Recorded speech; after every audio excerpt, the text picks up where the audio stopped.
नमस्कार, सत श्री अकाल। देश में हॉकी के 100 साल पूरे हो गए हैं और हॉकी कई पड़ाव से गुजरती हुई आज जहां पहुंची है, उस पर हमारे साथ बात करने के लिए एक ऐसे खिलाड़ी मौजूद हैं जिनका कद बहुत ऊंचा है, खेल में ही नहीं देखने में भी। हमारे साथ हैं रुपिंदर पाल सिंह, जिनको प्यार से सब कहते हैं बॉब। और बॉब जो है पूरी दुनिया में इनका नाम मशहूर है, विदेशी खिलाड़ी भी बॉब के नाम से बुलाते हैं। रुपिंदर, एसएससीएन में आपका स्वागत है। थैंक यू जी। आपसे जानना चाहते हैं, 100 साल हॉकी के हो गए हैं, आपने जब खेलना शुरू किया था तब ग्रास हॉकी होती थी, बिल्कुल। उसमें और आज की हॉकी में आपको क्या फर्क लगता है और दोनों में कितना स्पीड को लेके कितना गैप है? आई थिंक जब मैंने हॉकी स्टार्ट की थी तब तो ऑफ कोर्स लाइक ग्रास के ऊपर स्टार्ट की, लेकिन आई थिंक उससे एक 8-10 साल पहले ही वो जो एस्ट्रोटर्फ आई थी, है ना। लेकिन तब हमें लाइक एस्ट्रोटर्फ तो मिलते नहीं थे खेलने के लिए, क्योंकि वो अभी तब इंफ्रास्ट्रक्चर बिल्कुल भी नहीं था हमारे इंडिया में। और बाकी डिफरेंस की बात की जाए, बहुत ज़्यादा ज़मीन आसमान का डिफरेंस है, क्योंकि काफ़ी रूल्स चेंज हुए हैं। दैन ग्रास और एस्ट्रोटर्फ का काफ़ी डिफरेंस आ गया है। उसके बाद लाइक गेम काफ़ी फास्ट हो गई है, एंड देन उसमें सारा फिज़िकली आपका mentally like body and stick जो कोऑर्डिनेशन है आपका, वो सारा ही इसमें इन्वॉल्व है। आपने कई साल इंडिया खेला है, उसके बाद आप देखते इतना वक्त हो गया, तो क्या जो इंफ्रास्ट्रक्चर अभी भी काफ़ी है जो देश भर में, क्योंकि अभी भी बहुत जगह पर गांव में हॉकी जो है वो ट्रेडिशनल तरीके से खेली जाती है, तो कितनी ज़रूरत है कि इंफ्रास्ट्रक्चर जो है पूरे देश में एक जैसा हो ताकि खिलाड़ी और निकले? बिल्कुल, लाइक अगर इंफ्रास्ट्रक्चर आपको हर प्लेयर को अच्छा मिल रहा है, देन आपका जब आप नेशनल कैंप में जाते हो, जो आपकी बेसिक स्किल है वो काफ़ी स्ट्रॉन्ग हो जाते हैं। अदरवाइज ऐसे है कि अगर जब आपको ग्रास के ऊपर ट्रेनिंग करके जब आप लाइक हायर स्टेज में जब आप एस्ट्रोटर्फ पे खेलते हैं, तब वो थोड़ी प्रॉब्लम आती है उसके लिए। लेकिन बहुत ज़्यादा ज़रूरी है, अगर आपको ये अच्छा एस्ट्रोटर्फ मिल जाए, अच्छी फैसिलिटीज़ मिल जाए, देन ऑटोमेटिकली आपको खेलने में इजी मिलता है। लेकिन ये नहीं है कि आगे से इम्प्रूवमेंट नहीं हुई है, पहले से बहुत ज़्यादा इम्प्रूवमेंट है। हर मेरे हिसाब से लाइक जो स्पोर्ट्स का कल्चर है इंडिया में लास्ट 10 साल में काफ़ी ज़्यादा इम्प्रूव हुआ है। आपने बहुत हॉकी खेली है इंटरनेशनल लेवल पे, अब जो है ये HIL आया है, हॉकी इंडिया लीग आया है, पिछले सीजन में भी आप खेले थे जी। इस सीजन में भी क्या लगता है इससे कुछ फायदा पहुंचने वाला है खिलाड़ियों को? कितना फायदा होगा अगर होगा? खासकर जो लड़कियां हैं वो भी इस बार, उनका भी HIL में टीम है, वो भी खेल रही हैं। बिल्कुल।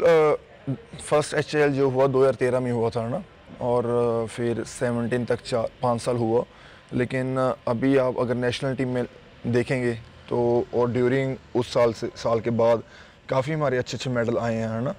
और काफ़ी यंगस्टर जो नेशनल टीम को मिले हैं, और उसमें से काफ़ी अभी भी नेशनल टीम में खेल रहे हैं। और सेम वे अभी भी जैसे काफ़ी यंगस्टर पार्टिसिपेट कर रहे हैं इस HIL में, है ना। दैन ऑटोमेटिकली यहाँ से आपको एक अच्छे यंगस्टर मिलेंगे, ठीक है, जो आपको नेक्स्ट हो सकता है कि 10 साल नेशनल टीम के लिए काम आए, है ना। और होपफुली ये कंटिन्यू चलती रहेगी। एंड सेम लड़कियों की अभी HIL हो रही है, लड़कियों में आई एम होपिंग कि जो टैलेंट है इनको अच्छा मिलेगा। जैसे मैंने कहा कि रुपिंदर पाल को बॉब के नाम से जाना जाता है, ये नाम कैसे पड़ा रुपिंदर आपका? ये मेरे फादर साहब ने रखा था, क्योंकि आई थिंक जो वो बोलते हैं कि वो एक टी-शर्ट लेके आए थे, उसके ऊपर बॉब द बिल्डर लिखा हुआ था। Then he just started calling me Bob. आज पूरी दुनिया के खिलाड़ी जो जानते हैं आपको हॉकी में, वो सब बॉब बोलते हैं जी। तो रुपिंदर को शायद वो कम पहचानते हैं, वो बॉब के नाम से ज़्यादा जानते हैं। तो कैसा लगता है बॉब के नाम से ही आपको जाना जाता है? ऑफ कोर्स लाइक अच्छी बात है कि इंडिया में लाइक मेरा नाम बॉब है। बहुत कम मैंने सुना है कि इंडिया में बॉब किसी का नाम होगा। एंड देन निकनेम है, पेरेंट्स ने दिया हुआ है, तो अच्छी बात है कि लोग उस नाम से जानते हैं। रुपिंदर का कद है 6 फुट 4 इंच। बड़े कम खिलाड़ी हैं हॉकी के जो इस हाइट के हैं, तो मेरे ख्याल से अभी इंडियन खिलाड़ियों में सबसे लंबे आप ही हैं यहाँ। तो आपको हाइट का कोई फायदा मिलता है? एडवांटेज डिसएडवांटेज दोनों ही हैं। अगर एडवांटेज की बात करें, ऑफ कोर्स रीच आपकी बढ़ जाती है, टैकल करने में आसानी रहती है ना। लेकिन डिसएडवांटेज बोलें तो वही आपको इंजरीज के ज़्यादा चांसेस रहते हैं। अच्छा, इंजरीज के ज़्यादा चांसेस रहते हैं। लेकिन कभी कभी ये होता है ना कि आप बॉल लेके चले और तेजी से, स्पीड आपकी हमने देखी है, तेजी से आप भागते हैं तो सामने वाला थोड़ा सोचता तो होगा कि नहीं टकराना नहीं है इससे। डेफिनेटली फर्क पड़ता है, लेकिन अभी जो इतनी स्पीड नहीं है, अभी तो स्लो हो गए हम। नहीं हमने इस फाइन लाइक कि चलो गेम प्ले में पता चल जाता है भाई क्या सिचुएशन है, कैसे हैंडल करना है। अभी दो आपकी टीम जो है वो 2 मैच लगातार जीती है और टॉप पे इस वक्त है। और आपने दूसरे मैच में जो कंट्रीब्यूट किया, दोनों गोल आपने किए हैं, तो एक तरह से देखें तो जीत में आपका अहम है और आप टीम के कैप्टन भी हैं, तो लड़कों को में कितना जोश इस वक्त आपको नजर आता है 2 मैच जीतने के बाद से? आई थिंक कि ये एक टीम एफर्ट है, लेकिन जो मेरा रोल था मैंने वो अपना पूरा किया ना। Drag flicker of course first preference my Jugraj है, सैम लेन है, then I think team needs me कि जब रिस्पॉन्सिबिलिटी मेरी थी मैंने वो पूरा किया। लेकिन सेम वे अगर देखा जाए, मैंने बोला हर प्लेयर का एफर्ट है, हर प्लेयर ने 100% दिया है, और जो हमने 2 मैचेस जीते हैं उसके बाद आई एम श्योर कि लाइक सभी लड़के काफ़ी एक्साइटेड हैं नेक्स्ट गेम्स के लिए अभी। तो मज़ा आ रहा है HIL में इस वक्त आपको खेलने में मज़ा आ रहा है? बिल्कुल लाइक एक अच्छी टीम है हमारी, लाइक हर चीज़ अच्छी चल रही है, देन ऑटोमेटिकली मज़ा आ रहा है। बहुत सारे पुराने दोस्त भी आपको HIL के दौरान मिले होंगे, खासकर इंडियन ही विदेशी भी, तो ऐसे कौन कौन से विदेशी हैं जो आपको लगता है कि यहाँ जो फ़र्क डाल सकते हैं खेल में?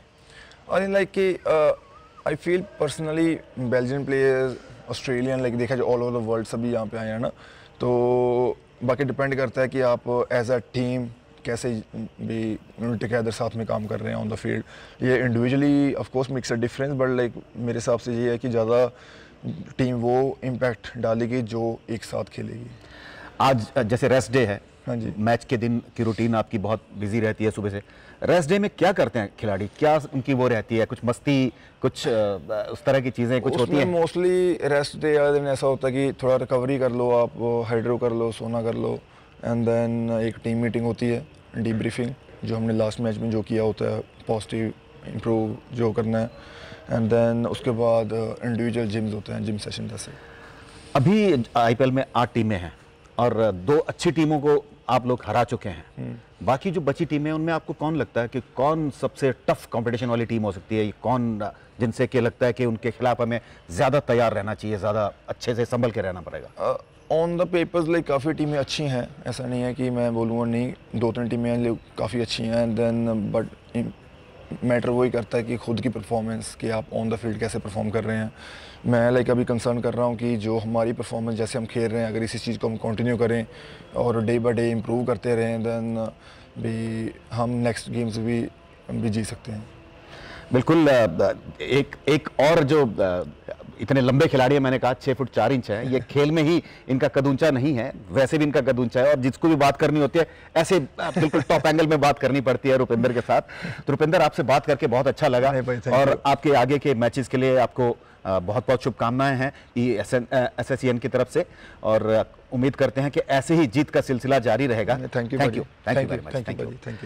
रुपिंदर पाल सिंह दुनिया के एक जाने माने खिलाड़ी जो भारत का प्रतिनिधित्व कर चुके हैं कई सारे ओलंपिक्स और दूसरे खेलों में, और आज हमारे साथ बात कर रहे थे, और उन्होंने बताया कि किस तरह हॉकी जो बदली है एक ग्रास हॉकी से, जिसमें चूने की लाइन होती थी, और उसके बाद अब एस्ट्रोटर्फ तक पहुंची है, और बहुत सारी टेक्नोलॉजी हॉकी में आई है।